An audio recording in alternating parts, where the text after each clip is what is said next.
ആറ്റുകാൽ പൊങ്കാല ശുചീകരണത്തിൽ വീഴ്ചയുണ്ടായെന്ന മന്ത്രി V ശിവൻകുട്ടിയുടെ പരാമർശത്തിനെതിരെ mayor V Rajesh പൊങ്കാലയ്ക്ക് ശേഷം corporation ഉത്തരവാദിത്തം ഭംഗിയായി നിർവഹിച്ചെന്ന് പറഞ്ഞത് ഇതേ മന്ത്രി തന്നെയാണ്. സമൂഹത്തിൽ നിന്നും വലിയ പിന്തുണ ലഭിച്ചപ്പോൾ മന്ത്രിയും പാർട്ടിയും അതിൻ്റെ ശോഭ കെടുത്താൻ തീരുമാനിച്ചു.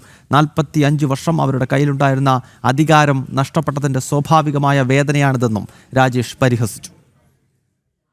അല്ല, ഇതേ മന്ത്രിയാണല്ലോ പൊങ്കാലയുടെ അന്ന് രാത്രിയും പിറ്റെന്നൊക്കെ പറഞ്ഞത്. നന്നായിട്ട് കോർപ്പറേഷൻ ഉത്തരവാദിത്തം നിർവഹിച്ചു, അവരുടെ നഗരമൊക്കെ വൃത്തിയാക്കി എന്ന് ശുചീകരിച്ചു. അപ്പോൾ പൊതുസമൂഹത്തിൽ നിന്ന് അതിന് വലിയ പിന്തുണ കിട്ടിയപ്പോഴേക്കും മന്ത്രിയുടെ പാർട്ടിയും മന്ത്രിയും കൂടെ തീരുമാനിച്ചു അതിൻ്റെ ശോഭ കെടുത്തണം എന്ന്. 45 വർഷം അവരുടെ കയ്യിലിരുന്ന അധികാരം നഷ്ടപ്പെടുമ്പോൾ സ്വാഭാവികമായിട്ടൊരു വേദനയുണ്ടാകും.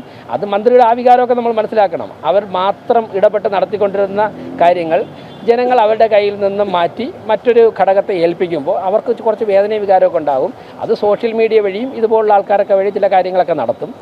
നോക്കാം. എന്തായാലും ഇദ്ദേഹം തന്നെയാണല്ലോ തലേദിവസം ഇത് ഭംഗിയായിട്ട് നടന്നു എന്ന് പറഞ്ഞത്.